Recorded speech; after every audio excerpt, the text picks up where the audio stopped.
move in Parshas Toldos, skipping over Yitzchak on some level and go straight to Yaakov and Esau, because the Torah does that.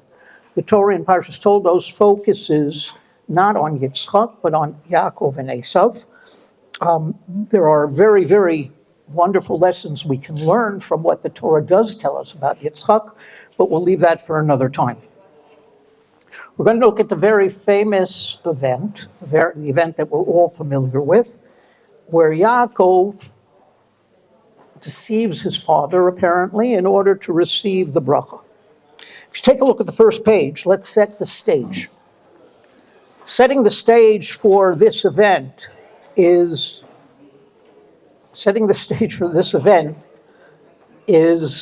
a statement in the Torah concerning Rivka's awareness concerning her two sons before they're born.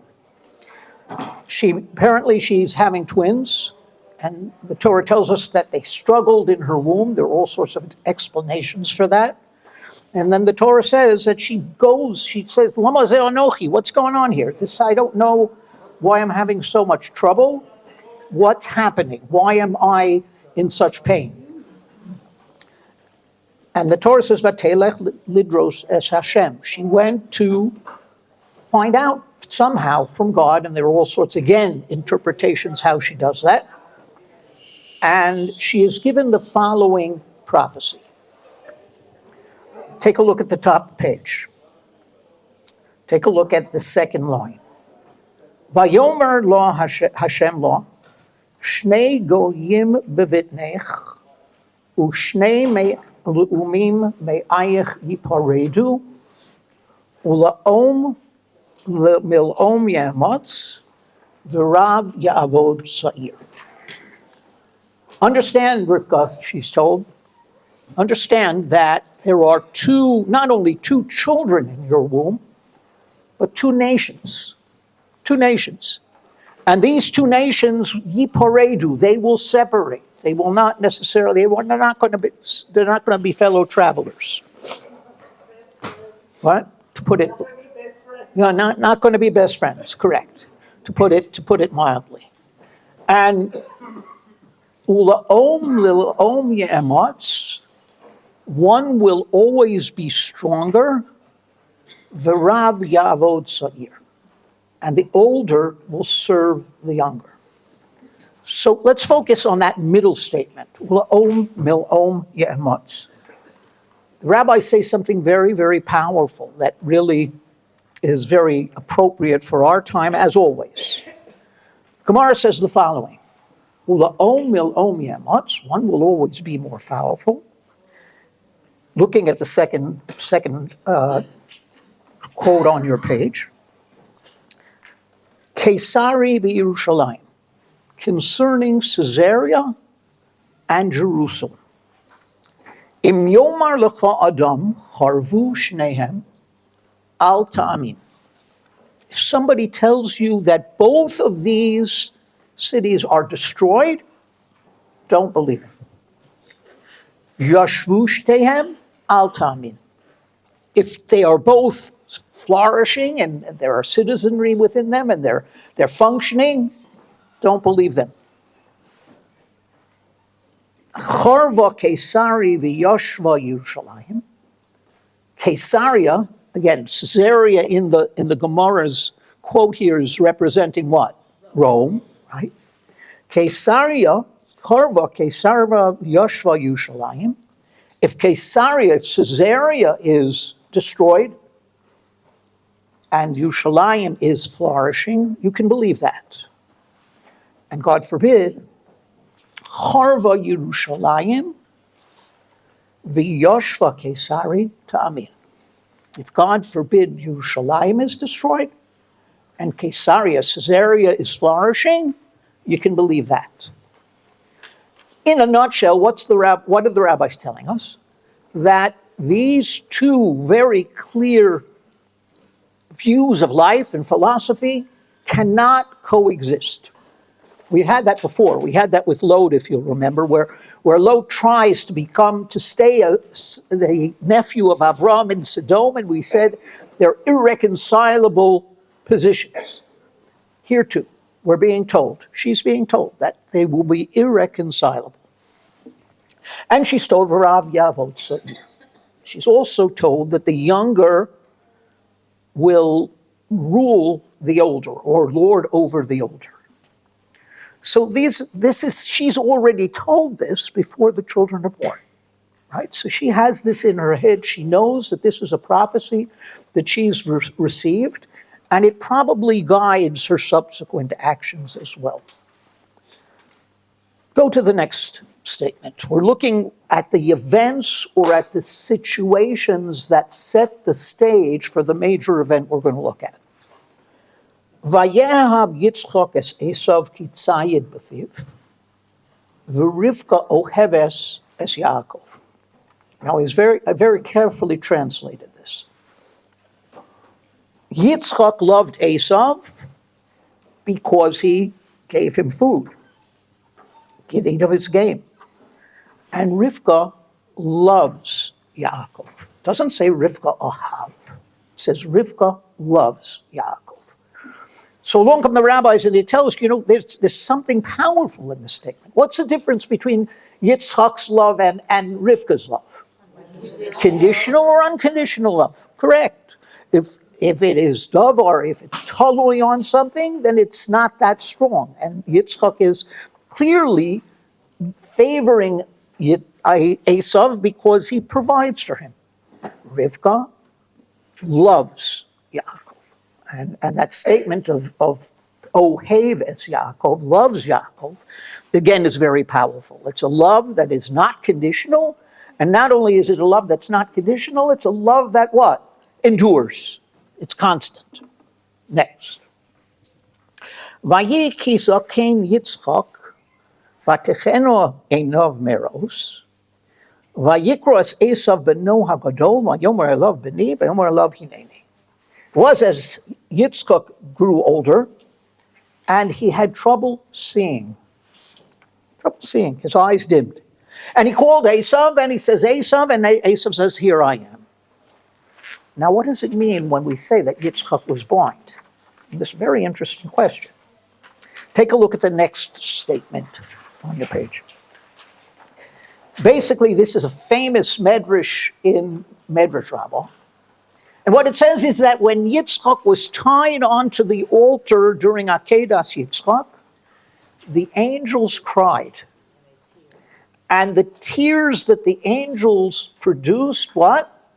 Went into his eyes and blinded him. All right, now, we could take that, again, I've told you before that Midrashim need not be taken literally. We can say, okay, that makes sense. But I believe there's something else that the Midrash is telling us. The Medrash is telling us, I believe, that the Akedah was a formative event in Yitzchak's life that colored the way he saw the world. And you can see that. If you look, I said we're skipping over Yitzchak a little bit, but I don't want to leave him entirely. If you look at the text, Yitzchak is never comfortable where he is. He's always lagur. He's the only one to leave Canaan. But it never says Vayeshev. It never says that he's settled in Canaan. It's always, God even says to him, Gur ba'aretz hazos. You're unsettled.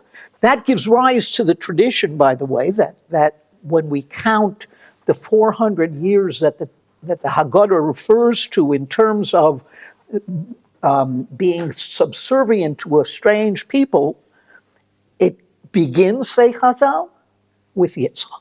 It begins with Yitzchak, and the answer is only because he was never comfortable. So all this is setting the stage, because one of the questions we're going to have to ask is, why does Yitzchak not see the truth? Why doesn't he see? And I'll tell you a story, an event that was very formative for me. When I was before I was in Englewood, I was in Potomac, Maryland, and they had in Washington the first survivors conference. And this was survivors from the Shoah. I went as a rabbi. I felt not worthy, because thank God, my parents were not in the Shoah, and my grandparents were not in the Shoah. But I went. At one point, we were in the stadium. I forget what it's called. And we were being spoken to by politicians. And I want you to picture, the whole stadium is full. Every time someone mentioned the state of Israel, the entire place stood up and cheered. Every time. And it was unbelievably moving. And what it cemented for me was that survivors need something concrete to be able to move on. And thank God, God provided us with that. That He provided us with the fact that the people could move on, but not only the people could move on, these survivors could move on, because there was something. Imagine survivors who see members of the IDF. So, to see that, to see Jewish people defending themselves in a state, it's unimaginable to them. Yitzchak is the first survivor. Yitzchak is the first survivor. Chazal say that. And I'm suggesting the following, that one of the reasons he gravitates to Esav is because Esav represents that strength that I told you we find in the state of Israel. He's not going to gravitate to the son who sits and learns. He's going to gravitate to the son that is out there and powerful and strong. And as a survivor, perhaps that's what he needed. Perhaps it's one way of understanding why he does not see. And therefore, when it says, Vatechena einav biros, his eyes were dimmed, it may not only mean that he wasn't able to see. It means he didn't see the world. He didn't see what was happening, or he wasn't able to interpret it the way that it should have been interpreted. Okay, so all of those events set the stage. Everything there sets the stage for what's about to unfold. And we're now at the major event. And take a look at the plan. All right? So you know this. Take a look at page number 2. Rivka turns to Yaakov, says, Yaakov, bring me food. I'm going to dress you up. You're going to go and deceive your father. You're going to go and tell him that you're Esav because he's about to bless Esav, and I want you to get the bracha. Now, aside from the morality of this, is there anything that bothers you? A really fundamental question here. It wouldn't count. What? The bracha wouldn't count. Right. Well, hold on. How does a bracha work? If I give a bracha to my son Avi thinking that he's Yossi, does he get the bracha even though it's not the bracha that I meant for him? It's not magic simply because I say the words, right? So what's going on here? Even if Yaakov receives the bracha, he's receiving the bracha that was meant by Yaakov, by Yitzchak for Esav. So how does that bracha affect him, and how is it possible?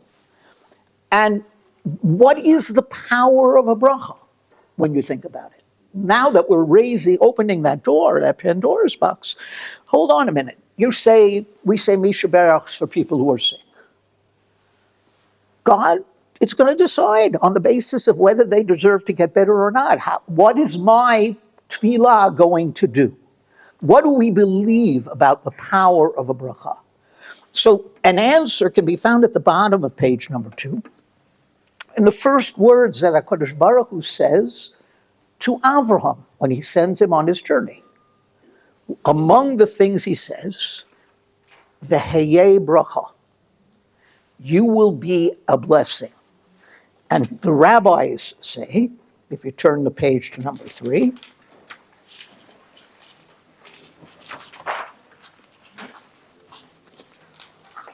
the rabbis say, well, actually, I don't have it. I'll just say it. I'll say it out off the page. The rabbis say that what does it mean you will be a blessing? Until now, God says, I was the one who delivered blessings. I'm giving you the opportunity now to have the strength of a bracha. And what does that mean? I mean, it really talks about tefillah in general, and it's a much deeper a deeper thought that we need to explore, that we have time for. But what we believe is that God retreats and gives us the power to affect what he does. And therefore, if someone is ill and we're praying for that person, Kadosh Baruch Hu is going to listen. No matter what the situation is with that. That adds to that person's merit. And what we do makes a difference. When we pray for ourselves, Kadosh Baruch Hu is saying, I'm giving you that chance. I'm giving you that opportunity. Yes? How do you see the Kata Kohanim in that context? Kata Kohanim in that context is a fact. I won't go into it at length, but just very briefly. Kata Kohanim comes in the Torah at a time in the Parsha where the entire Parsha is dealing, it's a very staccato Parsha. It's dealing different themes. It's dealing with harmony within the camp. And what's the greatest bracha? Shalom. So it's the Kohanim are blessing the people that you will achieve the harmony within your camp and within your people, and that's Kadosh Baruch Hu is giving them the power to bless us that way. But again, we're not saying Samu Shmi al Bnei Yisrael v'ani avarchem. They will place my name on the people, and I will bless them. Of course, that's what we believe. And again, it's not that I believe that my blessing is going to miraculously accomplish something. It's going to move HaKadosh Baruch Hu, which is exactly what we're saying. And think about it for a moment, and the bracha that the Kohanim make is an extremely unusual bracha. Before they say Yivarechecha Hashem. What do they don't say Asher Kitshanu b'mitzvosav etzivanu. Asher Kitshanu b'kedushaso shel Aaron. The God who created put kedusha in our ancestor Aaron. Tzivanu levarech es bnei Yisrael. What's the last word? Yahava. I believe that what the Torah is saying is that when we have ahava, the shalom doesn't just depend on Hashem's efforts. It depends on our efforts. So that's the way I would view it. Much more to talk about there. All right, anyway. So we've got real problems when we look at this. Now let's take a look at the other problems, which are obvious. The morality. Deceiving your father? Is that the right thing? Is that correct? Stealing a bracha from your brother? How do we explain that? How do we interpret these events in a way that we can sit easy with what's happening? And it's very hard. So take a look, if you will, at a very interesting, there are all sorts of interpretations. But there's a very fascinating point that is made in the Torah. Let's take a look, first of all, at the bracha that Yaakov gets when he is masquerading as Esau. It's on the top of page number 3. Page 3. Right? It says, Vayikash, Vayishak lo. Yaakov comes close to his father. He kisses him. Yitzchak blesses him. V'amar re'eh re'ach b'ni k're'ach hasadeh. The aroma, this is...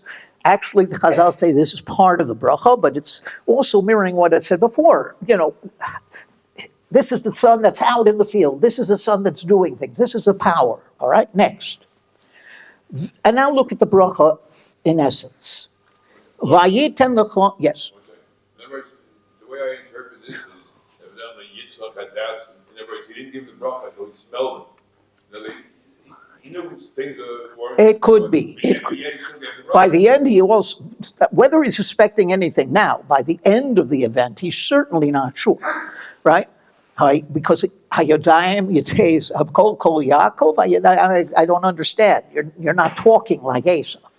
But let's take a look at the bracha.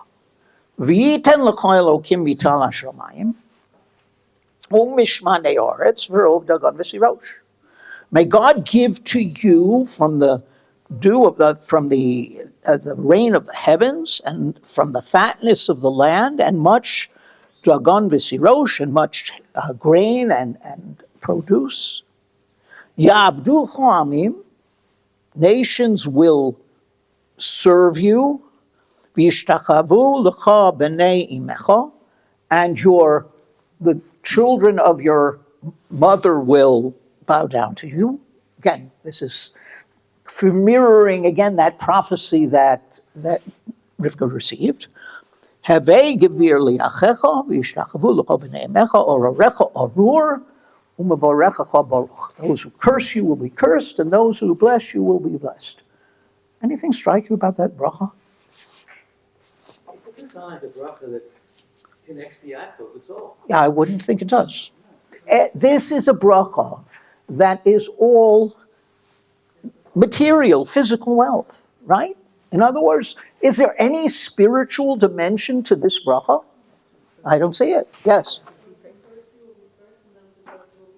Okay, all right, that's true, but one could argue that is, those who curse you will be cursed, those who bless you will be blessed, is part of the statement that nations will, that you're going to be able to succeed on the physical level, because those who curse you are going to be cursed, they're not going to succeed, and you will. Other than that, maybe it's a hint of some spirituality, but there's no comment about God. There's no comment about tradition. There's no comment about spirituality. It's totally gashmius, right? It's totally, now. Nothing about the land. Right, nothing about that. Not all correct. That's the bracha. Now remember, keep in your mind that he's saying that Yitzchak, thinking that he's speaking to Esav.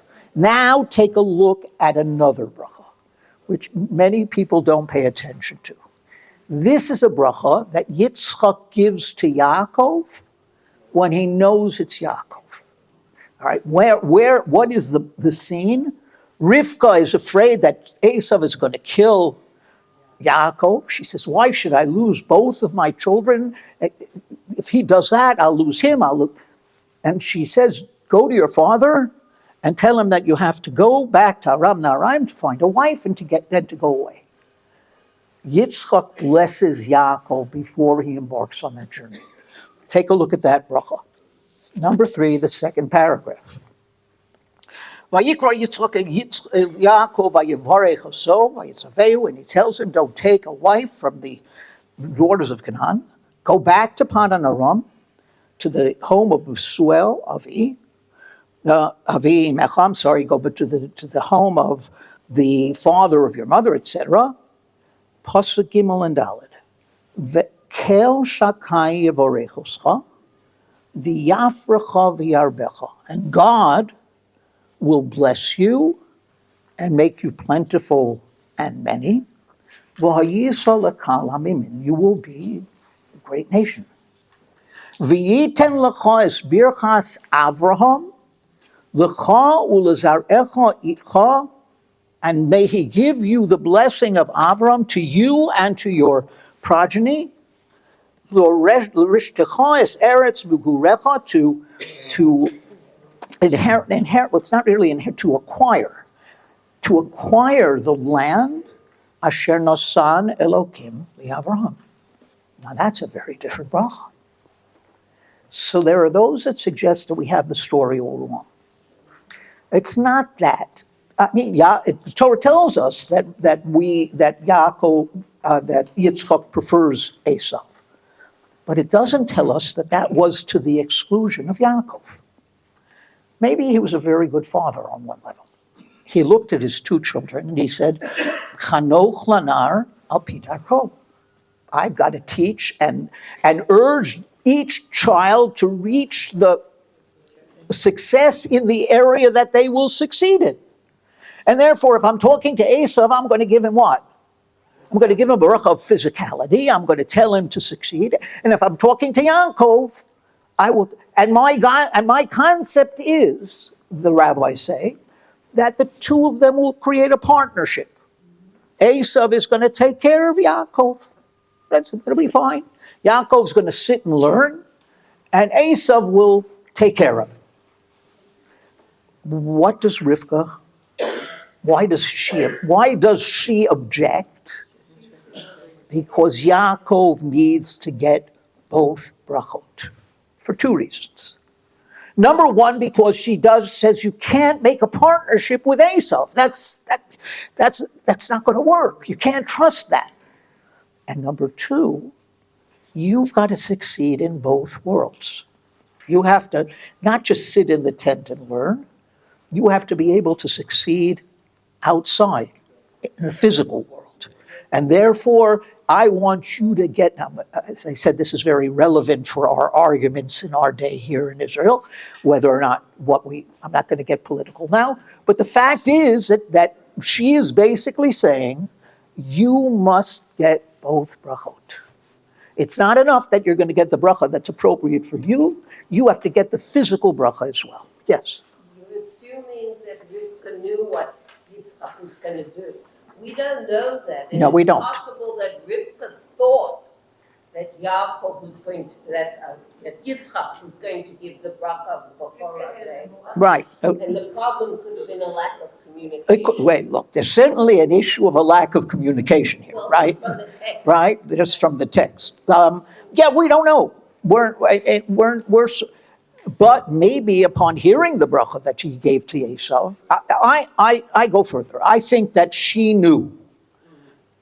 Just my gut is that she knew what Yitzchak was going to say to each child, and she knew that Yaakov needed to get both those brachot. And not only did he have to get both those brachot, he has to see himself getting those brachot. He has to recognize that this is the only way I can succeed in life is if I am studying and working and doing what needs to be. Okay, I'm getting a lot of hands up, so again, I'll take it, unless it's immediate, I'll take it at the end of the class, okay? All right, so therefore what we're suggesting is a possibility.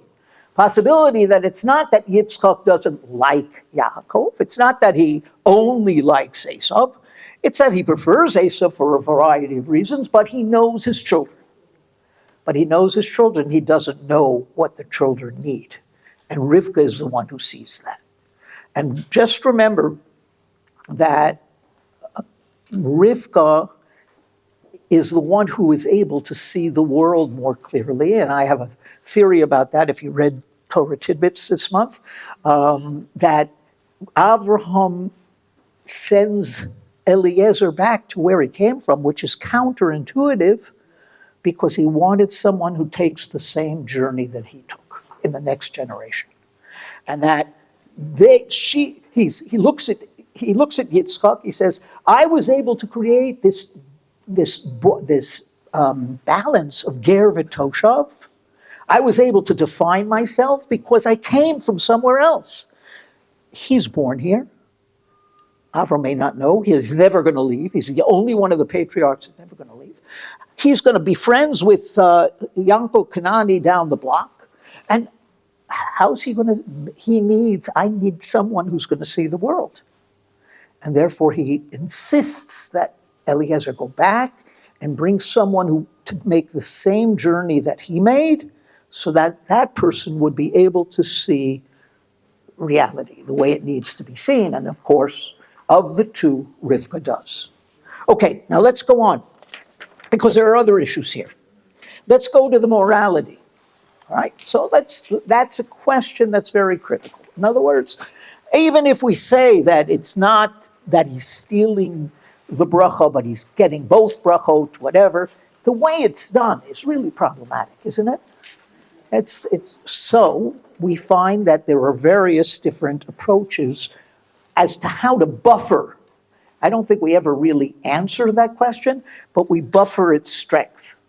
The first, on page number 4, is from hesitation to denial. What do I mean by that? Look at the first quote.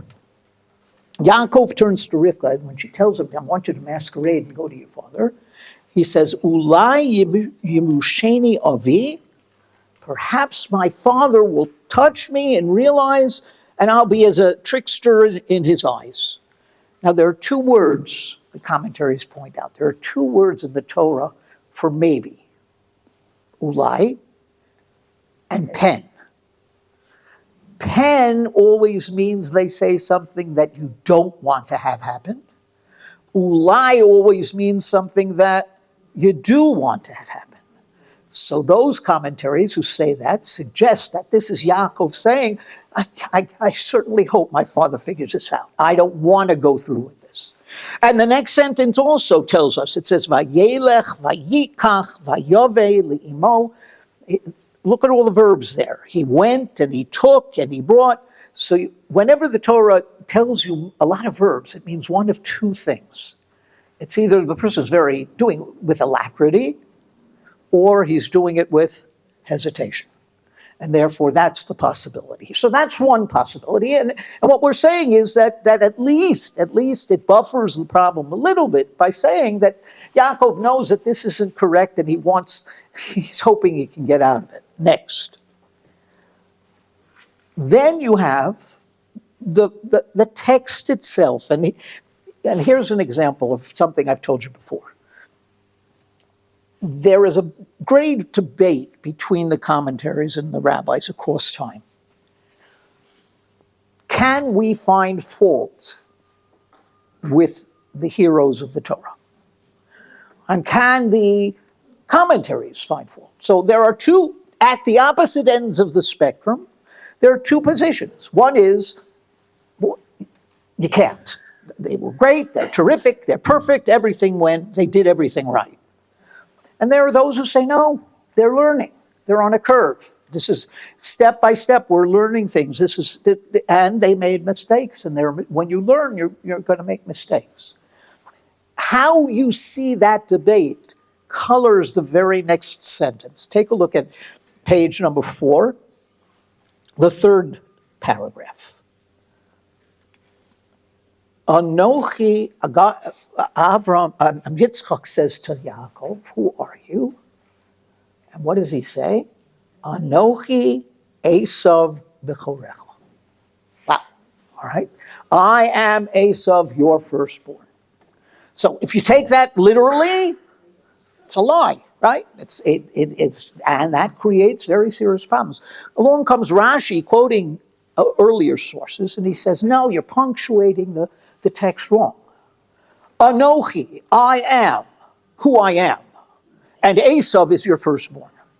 So you see, what is he doing? He's saying, I cannot accept that Yaakov would actually say it the way you're interpreting it. And therefore, I am forced to take a position, which is, and it doesn't do justice to the text. I mean, that certainly is not the literal explanation of the text, but you sense the discomfort. I can't believe that Yaakov would say, Anochi Esav b'chorecha. So it has to be that he's saying, I am who I am, and Esav is. All right, next. But again, what I want, very often we learn these statements and we just basically, say how, the answer is he's moved by a very powerful force. And that is, I cannot accept that kind of action on the part of the patriarchs. I have to get out of that box. And therefore, he's interpreting it that way. Also, it says, he says, Yaakov, Yitzchak says to him, are you my Esav? Are you really? And as we said, he's beginning to suspect. And he answers, Vayomer ani, I am. So the rabbis say, those who are on that end of the spectrum, he doesn't say Anochi, he says Ani. What the difference is not clear to me. But the point is that Anochi would be, I really am who I'm saying I am, and Ani is, I am who I am. So this is a struggle. And you can feel the struggle, you can sense it, and yeah. Sorry, Rabbi.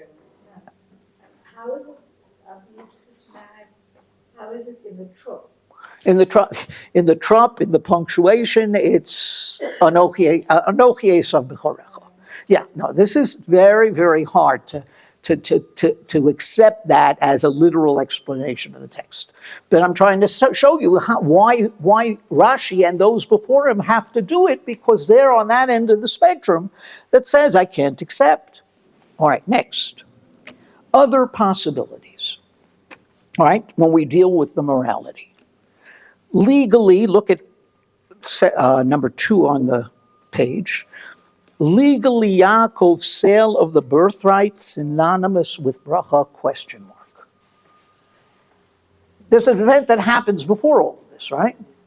And that is, Esav comes in from the field and he says, I'm thirsty, I'm hungry, and he sees that Yaakov's cooking up a soup and he says, give me from haliteni law, give me from the hadom, give me from that red lentil soup, please. Not please, give me, because I'm tired. Now there are all sorts of interpretations as to what he's actually saying. So what does Yaakov say to him? All right, I'll give it to you if you give me the birthright. Again, that's an amazing statement and problematic, but Esav agrees. So some of the commentaries will say that Yaakov is not stealing the bracha from Esav. Yaakov was already given the bracha, and now he's just taking what he already had. Now, it's a debate because it's not clear that the birthright and the bracha are synonymous. It's possible that the birthright is one thing and the bracha is another. But those who say that this is an explanation of Yaakov's actions say that they are synonymous. Later or now? Okay, next. That's one possibility. Another possibility, if you look at section 2.2, all's fair in love and war. Right? Now that's, all right, there are those who say, you know what? Well, let me ask you a question. If we're fighting an enemy, do we sometimes use deceit? We sure do, right? I mean, spies, this, that, right? We're deceit. Deceit is a tool. When you're fighting a monumental fight. So there are those who say this is what happens here is critical to the future, and therefore he has the right to use every tool at his disposal, and Rivka has the right to what? To make him do that. All right? And therefore, all's fair in love and war. And finally, and this is really powerful, another way to look at what happens here is what comes around goes around. What do I mean by that? Yaakov deceives his father. What happens to Yaakov throughout his life? Over and over and over again, right? Take a look, right? Take a look at Lavan, who, and again, the bottom of page 4. Take a look at Lavan, right? And Lavan has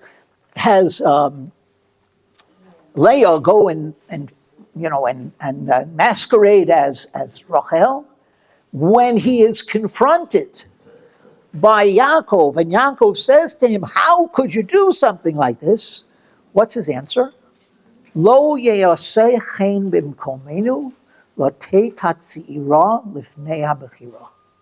We don't do things like that here, to put the younger before the older. So there are two explanations. One is that he is, and they're both right. One is that he's hiding behind community mores or rules. We don't do things like that here. But what's he saying to Yaakov? You may put the younger before the older, but we don't do things like that here, right? And it's very clear that he's basically, as you say, giving him a shach, basically saying, you're getting what you deserve.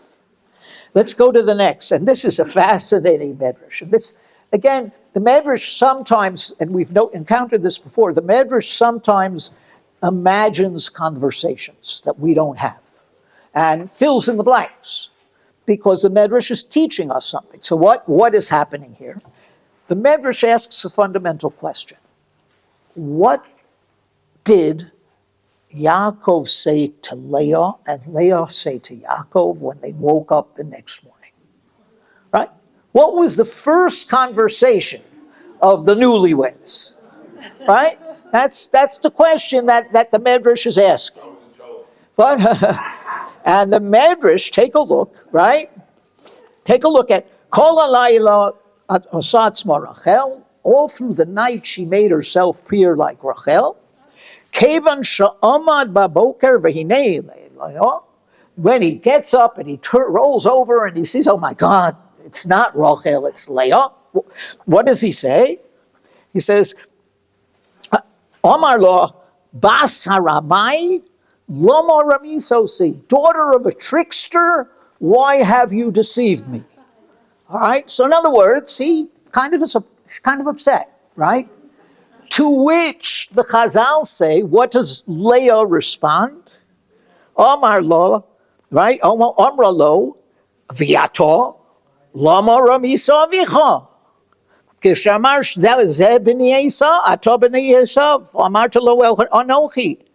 Right? And you said Anochi Esav b'chorecha. She's not punctuated like Rashi. Right? In other words, well, who are you to talk? So what is the Medrash saying? Again, the Medrash wasn't there. It's imagining the conversation. But it's saying, take a look. What comes around, goes around. In other words, it's possible that Yaakov had every right to do it, but when you open up the Pandora's box, right, it's gonna come and bite you as well. Go to the next. Now, this obviously isn't the only time that he's deceived, right? Take a look at a couple of other things. Take a look at page number 5. He basically says to Leah and Rachel, "V'avicha hasel bi b'chlifes martuti asaramonim." Your father deceived me over and over again during my time here. Now, we don't see that in the text as it's happening, but it's just the testimony of Yaakov that Lavan would say, okay, you get all the spotted sheep, right? And then all the sheep were born spotted, because HaKadosh Baruch Hu was favoring Yaakov. So he says, okay, no, you don't get the spotted sheep, you get the striped sheep. So now all the sheep that were born were striped, basically. But Lavan is trying to trick him, to deceive him, to take away that which he is earning. So again, that's a possibility. Then the event with Shechem. What happens when he comes back to the land of Israel and his Dinah is abducted, right? Dinah is abducted by Hamor, the son of Shechem, and the head of the city of Shechem, or the son of the head of the city of Shechem, and the brothers turn. They say the Shechemites come to the brothers and say, "Look, let's be friends. Let's work together here." And the brothers say, "Okay, we'll one thing. You have to have all the males in your town have to be circumcised. That's a prerequisite for us being able to work together." Now, I heard a shiur where the Rav said basically, they probably didn't think that they would do it, right? In other words, they probably didn't think that because he loves Dinah or wants Dinah, that everybody in Shechem is going to be willing, all the men are going to be willing to have a circumcision. So they were putting up a possibility that very well might have been refused because they don't want it to happen. What happens, of course, is the Shechemites agree. They agree not because of the love to Dinah. They agree because the way it's projected is we're gonna be able to benefit from this friendship. We're going to be able to become rich. So they do. And what happens? Shimon and Levi take advantage of the weakness of the city, go into the city on the 3rd day since the circumcision. And I think I've told you before that having visited many people in the hospital, I often find that the 3rd day is the hardest after an operation. Maybe because at that point you're more aware. But whatever. So that's when they're weakest, and they go in and they destroy and slaughter the whole city. Did Yaakov know that's going to happen? No. That he's deceived again by his sons. And not only is he deceived, but he says to them, you shouldn't have done that. What's interesting, and this is, you have to read the text very carefully. What's interesting is how he couches that. Take a look at at 5. Take a look at the second paragraph. What, page number 5, second paragraph. Vayomer Yaakov el Shimon ve'el Levi. He says to them, Achartem osi lahavisheni beyoshrei haaretz b'knani ba'aprizi ve'ani b'sei mispar. They're going to, but what's he saying? You shouldn't have done that. Why? Because you're making us vulnerable. Does he say you shouldn't have done it because it's the wrong thing to do? No, he didn't say that. He says you shouldn't have done it because what? Because you've made us vulnerable and we are few in number and they're all going to get together and they're all going to destroy us. How could you do something like that? To which Shimon and Levi give a powerful answer. What do they say? Hachizona Yeoses Achosenu. Are you willing to stand by and allow our sister to be treated like a harlot? Period. And that ends the conversation. And the question is who, the Torah doesn't tell us really who's right there. In other words, there are two very clear. Number one, the Torah tells us that Yaakov is not talking about the morality. He's talking about the practicality, right? And the danger. And the answer that Shimon and Levi give is too bad. We can't let that stand. And maybe they're right. The Torah doesn't say Shimon and Levi are right or Yaakov's right. The Torah doesn't say with that balance who wins. Okay. Next, finally, what is not on your page because we know it so clearly. When does Yaakov get deceived in the most powerful way? When the brothers sell Yosef. And what do? They take account, they dip it in blood, and they say, is this the coat of your son Yosef? And they deceive him. So poor Yaakov is deceived over and over and over again. And is the Torah telling us, as I said, whether you have a right or you don't have a right, when you act a certain way, it's going to have an impact. And that seems to be what the Torah is stating. What? A mother did it too, right. A mother actually made him do it, correct. We're not talking about that at this point. But, all right, finally, on page number 5, what I call God's verdict, right? What is God's verdict? What does God finally say about this whole thing? He changes Yaakov's name twice, right? And each time he basically is saying, you deserve what you're getting. In other words, you struggled for it. Maybe you misstepped for it. I'm not going to, but I agree that you should have this blessing and that you should have this success.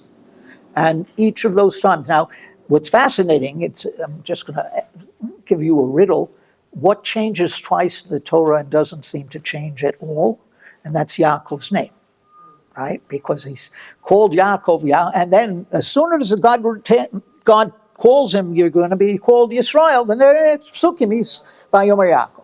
So we're going to talk about that. We're going to talk about Yaakov's name and that switch and what it represents. But again, HaKadosh Baruch Hu basically seems to be saying the bracha ended up where it needed to end up. Right? It ended up where it needed to be, and with all of the problems and with all of the issues and with everything we've discussed, the end is correct. And Yaakov understands that and by the way, one other thing, and we'll close because I'm running a little late. Yaakov, when I tell you that Rivka pushes him to succeed on even what she has him do with his father is pushing him out of the tent.